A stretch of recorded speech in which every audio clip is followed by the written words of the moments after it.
नमस्कार, आप देख रहे हैं इंडिया न्यूज। मैं हूं आपके साथ पराग गुप्ता। आज की बड़ी बहस का सवाल है, बांग्लादेश में हिंदुओं पर अत्याचार, क्या इसके पीछे भारत की राजनीति जिम्मेदार या ये कट्टरपंथ की खुली साजिश। देश में विवाद तब भड़का जब कांग्रेस के राज्यसभा सांसद दिग्विजय सिंह ने कहा, भारत में अल्पसंख्यकों के साथ जो होता है उसी का रिएक्शन बांग्लादेश में दिख रहा है। इस बयान के बाद सियासी तूफान आ गया। बीजेपी विधायक रामेश्वर शर्मा ने पलटवार करते हुए कहा, दिग्विजय सिंह तय नहीं कर पा रहे हैं वे भारत के नागरिक हैं या पाकिस्तानी, आईएसआई एजेंट जैसी भाषा बोल रहे हैं। अब सवाल यह है, क्या बांग्लादेश में हिंदुओं पर हो रही हिंसा भारत की आंतरिक राजनीति का नतीजा है या फिर यह अंतर्राष्ट्रीय कट्टरपंथी सोच का हमला है। इसी बीच विश्व हिंदू परिषद और बजरंग दल सड़कों पर उतर आए। भोपाल, इंदौर, जबलपुर में प्रदर्शन। बांग्लादेश सरकार को 1 सप्ताह का अल्टीमेटम दिया और अब इस बहस में आध्यात्मिक स्वर भी जुड़ गया है। बागेश्वर धाम पीठाधीश्वर धीरेन्द्र कृष्ण शास्त्री का बयान आया, बांग्लादेश में हिंदू को जिंदा जलाया गया, हिंदू पहचान हिंसा की वजह बन गई, संस्कार और एकता से ही हिंदू संस्कृति बचेगी।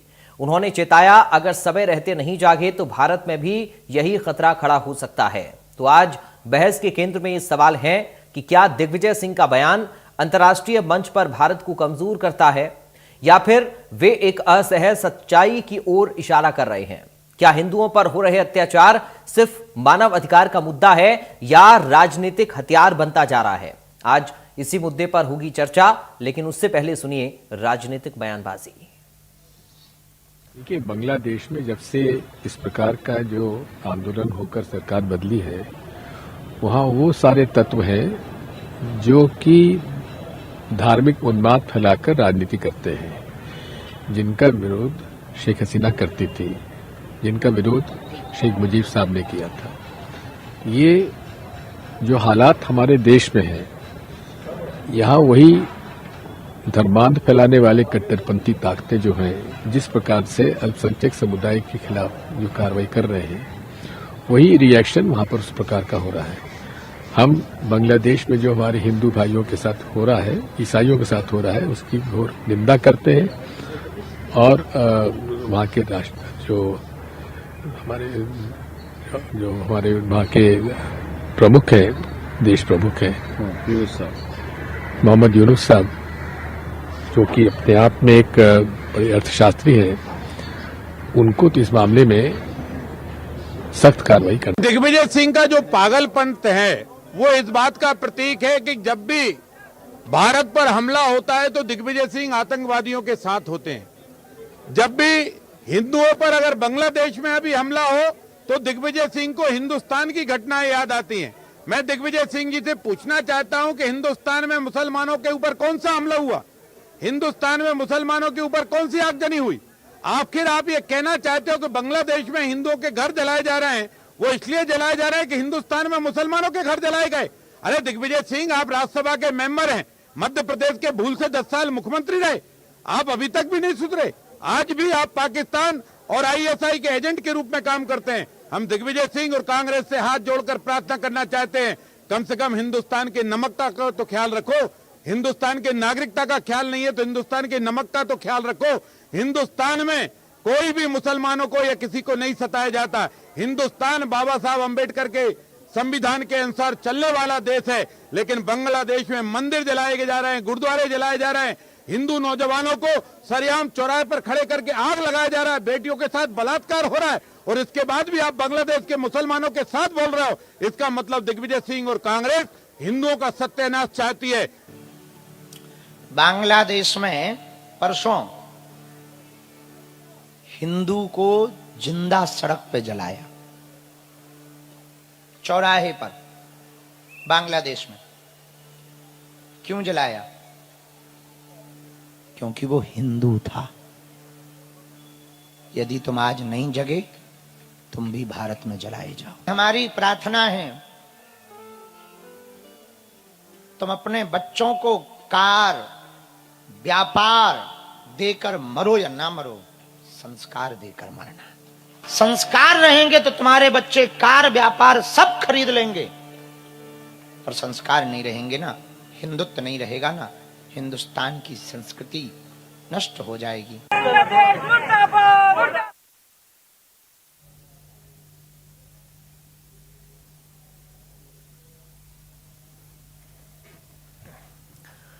हमारे साथ 3 खास मेहमान इस वक्त जुड़ गए हैं। सीधा आपका परिचय करा दें। बीजेपी से प्रवक्ता सागर कसेरा हमारे साथ हैं। सागर जी, आपका स्वागत है। वरिष्ठ पत्रकार देवदत्त दुबे हैं। देवदत्त दुबे जी, आपका स्वागत है। और हिंदू सेवा परिषद से प्रदेश अध्यक्ष अतुल जैसवानी हमारे साथ हैं। अतुल जी, आपका स्वागत है। सबसे पहले देवदत्त दुबे जी, आपका रिएक्शन चाह रहा हूं आज की चर्चा में। किस तरह से देखें दिग्विजय सिंह के इस बयान को? देखिए, दिग्विजय सिंह तो इस तरह के बयानों के लिए जाने जाते हैं। जब भी वो बयान देते हैं तो भाजपा नेताओं के लिए आक्रमण करने का मौका मिल जाता है। उनके ओसामा जी से लेकर और जितने भी बयान हैं वो ऐसे ही इन बयानों से भरे पड़े हैं। तो ये कोई अलग नहीं लगता कि कोई आश्चर्य लगे किसी को। दिग्विजय सिंह बयान देते हैं तो समझ जाते हैं लोग किस तरह का बयान देंगे। और एक बार फिर उन्होंने जो बयान दिया है उससे भाजपा नेताओं को मौका मिल गया। वास्तव में जो राजनीति है देश की कहे, प्रदेश की कहे, दुनिया की, बहुत संकुचित होती जा रही है। मानव जीवन पे होने थी, मानव कल्याण पर राजनीति होनी थी, सुख दुख कैसे हो इस पर राजनीति होने थी। तो धर्म और जाति के नाम पर लोगों को बांटा जा रहा है, उसी पे राजनीति हो रही, उसी पे सब एक दूसरे को आरोप प्रत्यारोप दौर लगा रहे, जो गलत दिशा में जा रही है राजनीति। राजनीति तो जीवन के जो मुद्दे हैं, जो बुनियादी आवश्यकताएं हैं, शिक्षा, स्वास्थ्य, रोजगार, इन मुद्दों पे बहस होनी थी नेताओं के बीच। तो ये मुद्दों पे तो कोई बहस सुनाई नहीं देती। अब जब बहस होती है और उसी पे चर्चा भी होती है तो या तो किसी धर्म के नाम पर या किसी जाति के नाम पर। तो हम कहाँ जा रहे हैं, किस दिशा में जा रहे हैं? सबको अपने गिरेबान में झांकना चाहिए। और जो लोग सनातन को मजबूत करना चाहते हैं, हिंदुत्व को मजबूत करना चाहते हैं, वो भी ये समझे कि किस तरह से सनातन मजबूत होगा, किस तरह से हमारी संस्कृति अक्षुण्ण रहेगी, किस तरह से भारत देश दुनिया का नेतृत्व करेगा। जैसे हमने योग दिया, योगा होकर दुनिया से लौटा, तो हमने दुनिया को दिशा दी ना योग के बारे में। तो हमारी जो संस्कृति है वो बहुत वसुधैव कुटुंब की भावना हमारे यहाँ पुराणों में, वेदों में, ऋषि मुनियों ने, तो हम उस भावना को यदि बहुत सरल तरीके से, सहज तरीके से जीवन में उतारेंगे, लोगों को समझाएंगे, तो वसुधैव कुटुंब की भावना से ही हम ठीक है विश्व नेतृत्व कर सकते हैं। अन्यथा हम यहाँ करते हैं, वहाँ चाहे हिंदू हो, मुसलमान हो, विदेशों में परेशान हो। जी ठीक है। सागर साहब अपनी बात रखना चाह रहे हैं कुछ। सागर साहब बोलिए। सवाल मेरा इसमें एड ऑन ये है, क्या भारत में अल्पसंख्यकों पर ज्यादती हो रही है और उसका रिफ्लेक्शन देखने को मिल रहा है बांग्लादेश में? दिग्विजय सिंह का बयान तो कम से कम यही इशारा कर रहा है। पराग जी, आपको सबसे पहले यह समझना होगा कि आज बांग्लादेश में जहां हिंदुओं के घर जलाए जा रहे हैं, मंदिर तोड़े जा रहे हैं, गुरुद्वारों पर हमला हो रहा है, और एक व्यक्ति जो वहां सड़कों पर जिसे पुलिस अरेस्ट करती है, पुलिस उसे मॉब के हवाले कर देती है, और जो वहां की मॉब है वो उसे पेड़ पर लटका करके उसे आग लगा देती है, जो उसे जला देती है। इस प्रकार का हिंदुओं का जो नरसंहार बांग्लादेश में मचा हुआ है, उसके खिलाफ बात करने के बजाय यहां ऐसे ही नेता हैं, माने दिग्विजय सिंह जी जैसे, जो भारत में कथित धार्मिक उन्माद की प्रतिक्रिया जैसे शब्दों का प्रयोग कर कर इस विषय को इस ओर ले जाना चाहते हैं कि यहां दोषी भारत है, ऐसा उनका नैरेटिव सेट करने का प्रयास। अभी माननीय देवदत्त जी ने कुछ विचार रखे, उनकी चिंता पर भी मैं आऊंगा, लेकिन उससे पहले ये दोहराना जरूर चाहूंगा कि आतंकियों को ओसामा कहने वाले दिग्विजय जी, बाटला हाउस मुठभेड़ में देश की सुरक्षा एजेंसियों पर सवाल इन्होंने उठाए थे। हिंदू आतंकवाद का जो एजेंडा है ये गढ़ने वाले ये व्यक्तित्व हैं, और पुलवामा के बाद सर्जिकल स्ट्राइक के सबूत मांगने वाले ये महानुभाव। आपने बिल्कुल सही कहा देवदत्त जी, जब भी कहते हैं ये हिंदू विरोध में कहते हैं, और ये बहुत ही शर्म की बात है कि ऐसा व्यक्ति जो भारत में भारतीयता के विरोध में हमारे प्रदेश का मुख्यमंत्री रहा, तो हिंदुओं को और देश को यह जानने का पूरा अधिकार है कि वो नेता किसके पक्ष में खड़ा है। क्या वो आईएसआई के एजेंट के रूप में काम कर रहा है? क्या वो पाकिस्तानियों के एजेंट के रूप में काम कर रहा है? तो सबसे पहला प्रश्न तो ये उठता है। अब दूसरा विषय है कि भारत की राजनीति किस ओर जा रही है। तो जब तक दिग्विजय जी जैसे नेता भारत की राजनीति इस ओर ले जाएंगे, तब तक भारतीय जनता पार्टी और भारतीय जनता पार्टी की सरकार को यह सुनिश्चित करना होगा कि हिंदुओं के हित की बात करने में कौन आगे खड़ा है। यह हिंदुओं को जागृति की ओर ले जाने के लिए एक संदेश और एक विजुअलाइजेशन स्पष्ट करना भी देश में जरूरी, क्योंकि हम कहते हैं कि हम सनातनी हैं और हम बात करते हैं किस चीज की, कि हम सब एक परिवार है, वसुदेव कुटुंबकम की। तो वसुदेव कुटुंबकम जब इस प्रकार किया जा रहा है कि हिंदुओं का तो मौत हो रहा है, उन्हें जिंदा जलाया जा रहा है, और हम बैठे बैठे सिर्फ मूक दर्शक बनकर देखते रहें और ये आरोप भी सहें कि ये तो हमारी क्रिया की प्रतिक्रिया है। तो आप बताइए ना, भारत में किस मुसलमान का घर जलाया गया? भारत में किस मुसलमान के ऊपर कभी इस प्रकार की प्रतिक्रिया देखने मिली? अरे भारत तो सौहार्द से चलने वाला देश है और यही सौहार्द हम दुनिया को दिखाना चाहते हैं। तो इसीलिए मैं इनके वक्तव्य की बड़ी भर्त्सना करता हूं और ये स्पष्ट रूप से प्रदेश के 8 करोड़ लोगों को संदेश देना चाहता हूं कि आपको जागने की जरूरत है। अगर अब भी हम नहीं जागे तो दिग्विजय जी जैसे नेता हमें किस और ले जाएंगे, ये एक बहुत चिंता का विषय हमारे लिए बन जाएगा। ठीक है, मैं अतुल जी आपके पास आ रहा हूं। क्या दिग्विजय सिंह ने जो बयान दिया और ये बयान एक मुद्दा बन गया है, क्या ये मुद्दा फ्री स्पीच बनाम जिम्मेदार राजनीति का है? देखिए, जो दिग्विजय सिंह ने कहा है ये कोई पहली बार नहीं कहा है। ये दिग्विजय सिंह एक ऐसी राजनीतिक पार्टी से है जो राष्ट्र के विरोध में कई बार खड़ा हुआ है, हिंदुत्व के विरोध में कई बार खड़ा हुआ है। और राष्ट्र क्या है हमारा? भारत देश। हिंदुत्व हमारा क्या है? सनातन है, जो कभी किसी के साथ गलत नहीं करता है, दूसरे देश और राज्यों के साथ खड़ा होता है।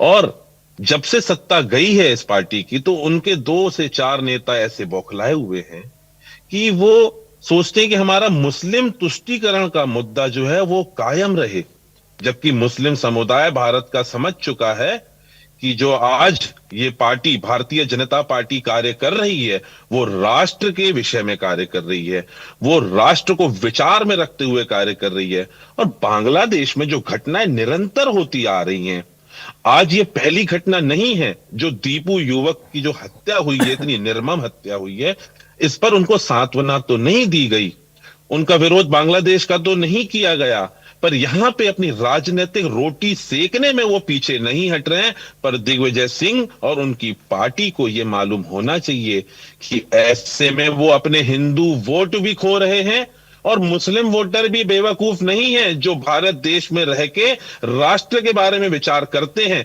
वो भी उनको वोट नहीं देंगे। तो मैं इतना ही कहूंगा कि वोट की लालच में गलत, अनर्गल, बेकार की बातें करना बंद कर दें, क्योंकि हमारा देश जो है अब विश्व स्तर में आगे बढ़ चुका है। और बांग्लादेश में जो घटनाएं हैं, हमें पूरा भरोसा है कि भारत सरकार उसमें हस्तक्षेप करेगी और पुनरावृत्ति ऐसी नहीं होगी। ठीक है, देवदत्त दुबे जी, सवाल कई बार दिग्विजय सिंह के बयानों को लेकर उठता है, लेकिन इतने संवेदनशील मुद्दे पर अगर वो इस तरह का बयान दे रहे हैं तो क्या ये भारत की छवि को भी खराब नहीं कर रहा है? क्या वो ये नहीं जानते हैं कि भारत का लोकतंत्र, जिसकी चर्चा सब जगह होती है, यहां लोकतंत्र कैसा है? आम जनता बाकायदा चुनकर प्रतिनिधियों को सत्ता के शीर्ष पर पहुंचाती है। क्या बांग्लादेश की तुलना जो कर रहे हैं वो भारत से, भारत की तुलना जो बांग्लादेश के साथ कर रहे हैं, ये कहीं से भी ऐसा लगता है कि इतने वरिष्ठ राजनेता को इस तरह की भाषा या इस तरह की लाइनें शोभा दे रही हैं कि वो एक काई पैदा करने की कोशिश करें यहां पर भी? वहां पर अगर हिंसा हो रही है तो इस हिंसा के खिलाफ एक शब्द नहीं है, जिसके साथ हिंसा हुई उसके पक्ष में कोई सहानुभूति नहीं है, लेकिन भारत के स्तर को कमतर करने की कोशिश जरूर है। क्या इस बयान से ऐसा लग रहा है? देखिए, भारत तो एक संपूर्ण प्रभुत्व संपन्न गणराज्य है और यहाँ किसी व्यक्ति की नहीं, यहाँ देवी शक्ति का अनुभव यदि दुनिया में होता है तो भारत में होता है। हमने देख लिया कोरोना के समय भारत का ही चिंतन, विचार और खाना पीना पसंद किया गया दुनिया को।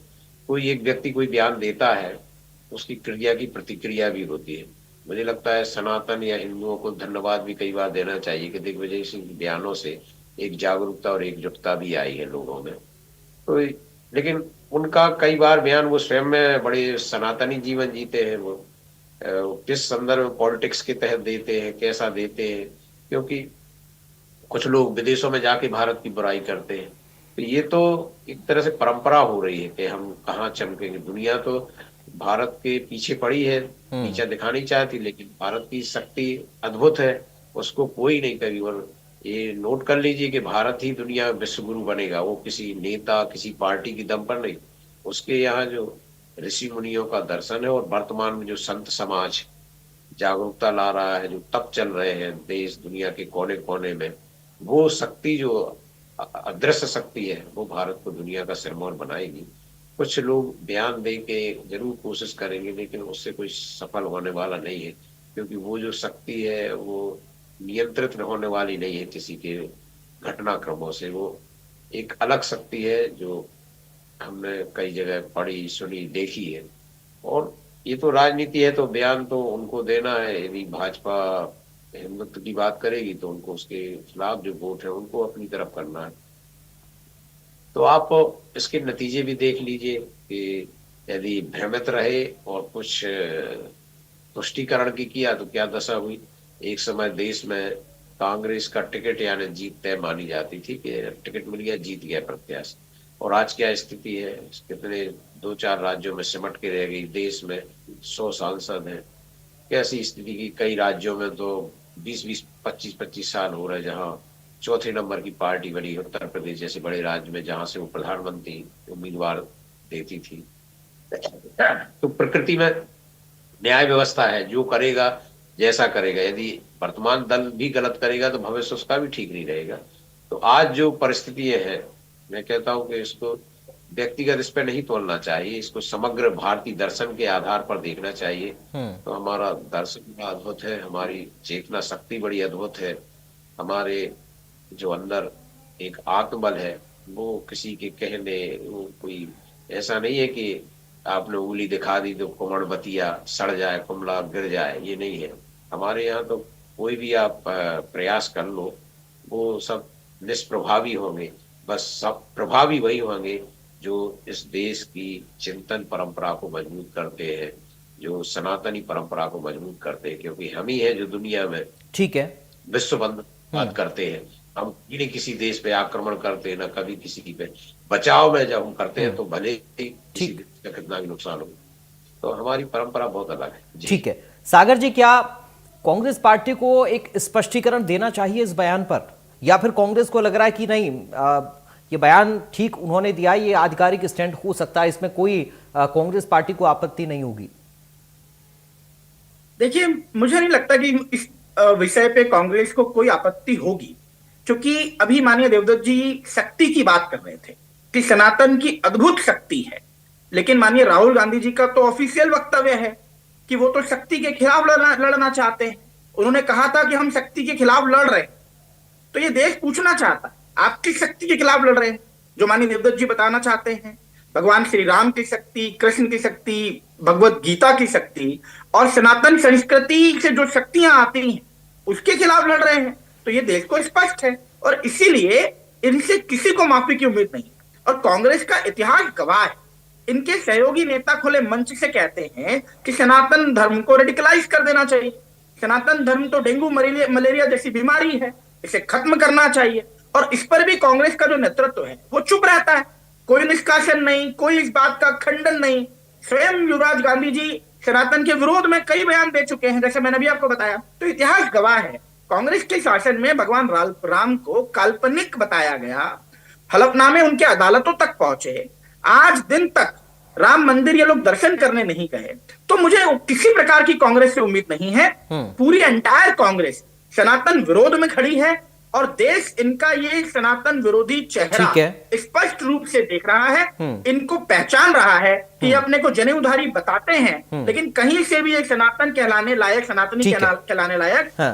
बचे नहीं। एक आखिरी रिएक्शन अतुल जैसवानी जी आपका, अब इस बयान को कैसे देखें, चूंकि हिंदू संगठन तो लगातार विरोध कर रहे हैं इस बयान का, कड़ी मजम्मत भी की जा रही है और प्रदर्शन भी हो रहे हैं, सब एकजुट हो गए हैं, लेकिन जब इस तरह के बयान देश के अंदर से आएंगे, राजनीतिक दलों के अंदर से आएंगे, नेताओं के अंदर से आएंगे, तो फिर क्या छवि भारत की बनेगी और ऐसे बयानों का क्या होना चाहिए? अतुल जी। ऐसे बयानों से विश्व स्तर में हमारे देश की अखंडता पर एक प्रश्न चिन्ह खड़ा हो जाता है। चाहे किसी भी राजनीतिक पार्टी का व्यक्ति हो, उसको ये देखना चाहिए कि जब हमारा देश बहुसंख्यक है और उस देश में किसी भी धर्म का व्यक्ति हो, उसकी इस प्रकार से निर्मम हत्या, अगर मॉब लीचिंग हुई है, तो उसमें शांत रहना चाहिए, उसमें किसी भी प्रकार से अनर्गल बातें नहीं करनी चाहिए। और आज हिंदुस्तान में हिंदू जाग उठा है, यहाँ पे वो अपना अस्तित्व तो पहले ही खो चुके हैं। चुनाव के समय में उनको बाहर का रास्ता दिखा दिया गया है, उसके बाद भी अगर वो इस प्रकार के बयानबाजी कर रहे हैं, बेहतर है उन पर आपराधिक मामले लगाकर उनको जेल में ही रखा जाए, क्योंकि वो इस देश के लिए खतरा है। यहाँ पे ये राजनीतिक रोटी सेकते हैं, उनके कारण ही यहाँ पे कट्टरपंथी और इस प्रकार के विचार अपने तीव्र करते हैं, जो हमारे धर्म राष्ट्र के लिए खतरा बनते जा रहे हैं। या हम ये कह सकते हैं कि उनका कनेक्शन है, इंटरनेशनल कनेक्शन है टेररिज्म के साथ, हम ये भी कह सकते हैं। ठीक है, बहुत धन्यवाद करूंगा अतुल जी आपका, देवदत्त जी आपका, सागर साहब आपका। चूंकि वक्त बड़ी बहस में आज के लिए इतनी इजाजत दे रहा है, लेकिन सवाल बड़ा सीधा सा है कि जब पड़ोसी देश में हिंसा हो रही हो तो यहां पर नेता क्या आम इंसान बनेंगे, मानवीयता दिखाएंगे, या फिर राजनेता बनेंगे? नमस्कार।